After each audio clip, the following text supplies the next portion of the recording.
یہ زیادہ پرانی بات نہیں ہے کہ جب رسول بلاد کراچی کی راتیں جاگا کرتی تھیں۔ شہریوں کو سڑکوں پر چلتے ہوئے کم از کم یہ خوف نہ ہوتا تھا کہ انہیں سر عام لوٹ لیا جائے گا یا مزاحمت کی صورت میں موت کی نیند سلا دیا جائے گا۔ کراچی شہر میں موبائل فونز کا استعمال عام ہوا تو شہری لٹیروں کے لیے کیش مشین بن گئے۔ استعمال شدہ موبائل فونز کی آسانی سے خرید و فروخت نے جہاں اس جرم کو تقویت دی، وہیں شہریوں کی حفاظت پر مامور سیکیورٹی ادارے بھی ایک دہائی گزرنے کے باوجود اس جرم کو روکنے میں پوری طرح ناکام رہے۔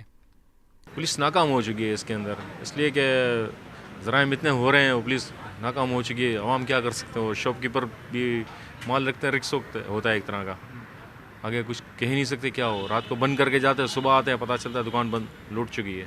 نہیں، پولیس تو بالکل کامیاب نہیں۔ یہاں سے دن دہاڑے رات کے ٹائم پہ موبائل اسنیچ کر کے چلے آتے ہیں۔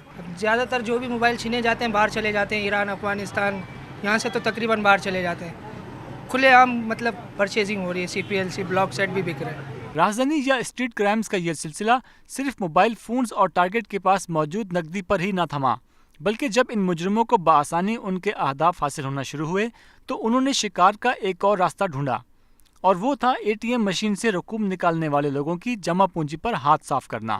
ATM مشین کے ساتھ نصب CCTV کیمروں کے ذریعے کچھ مجرموں کے چہرے تو سامنے آئے، مگر میڈیا پر یہ فوٹیجز دکھانے کے باوجود ہمارے سیکیورٹی ادارے یہ جرم بھی روکنے میں سراسر ناکام دکھائی دیے، اور آئے دن ATM مشین پر لٹنے والوں کی داستانیں سامنے آنے کا سلسلہ ہنوز جاری ہے۔ ATM سے پیسے نکلوانا بہت مشکل ہے، سیکیورٹی رسک ہوتا ہے، یہاں سیکیورٹی کا کوئی بندوبست نہیں ہے، تو ہم جو ہے اپنے ساتھی کو ساتھ لے کر آتے ہیں، وہ ایک باہر کھڑا ہو جاتا ہے، وڈرا کراتے ہیں، پھر وہ آتا ہے، وہ وڈرا کراتا ہے، تو اپنی مدد آپ کے تحت سیکیورٹی کرنی پڑتی ہے۔ اور رات کے طور پہ تو خصوصاً جو ہے نا ہمیں تو یہ بہت پریشانی ہوتی ہے، ہم تو اپنے دوستوں کو ساتھ لے کے آتے ہیں، یار چلو چل کے جو ہے تو ہماری جو ہے تو تھوڑی مدد کر دو، ہمیں پیسے نکلوانے۔ کراچی کی شہری حکومت کی ویب سائٹ پر موجود اعداد و شمار کے مطابق شہر قائد کی مجموعی آبادی 1,80,00,000 ہے، جو پورے پاکستان کی مجموعی آبادی کے 10% سے زائد ہے، اور اس آبادی کا ایک بڑا حصہ کسی نہ کسی انداز میں ان سڑک چھاپ رازدانوں کا شکار بن چکا ہے۔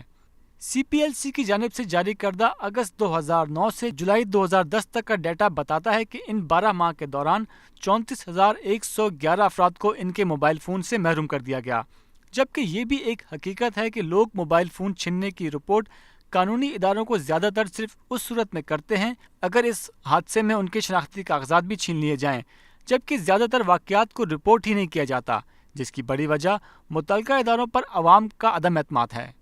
موبائل فون یا نقدی چھیننے کے واقعات عوام کے ذہنوں پر بری طرح اثر انداز ہوتے ہیں۔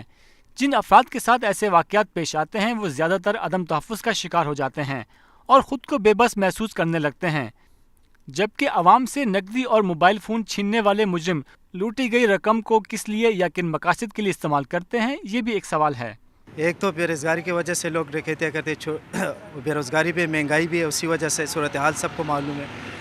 اور دوسری بات یہ ہے کہ بڑی ڈکیتی ہوتی ہے تو وہ تو لازمی بات ہے، بڑے کاموں کے ملک میں دہشت گردی کے لیے استعمال ہوتی ہے۔ برے کام کی جو رقم ہے، جو برے طریقے سے لوگوں کو ہراساں کر کے تشدد کا نشانہ بنا کر ان سے جبراً زبردستی وصول کر کے جو بھی کام کیے جاتے ہیں، تو وہ کیونکہ حرام آمدنی ہوتی ہے، اور حرام آمدنی آپ کو پتہ ہے کہ حرام کاموں میں ہی لگائی جا سکتی ہے۔ پاکستان میں ہونے والی مجموعی رازدانی کی وارداتوں میں سے 44% کراچی شہر میں ہوتی ہیں، جس سے نہ صرف شہریوں کا جینا دو بھر ہو گیا ہے بلکہ بہت سے لوگ ان وارداتوں کے باعث اپنے وطن میں خدمات سر انجام دینے کے بجائے بددل ہو کر ملک چھوڑنے کا سوچنے لگے ہیں۔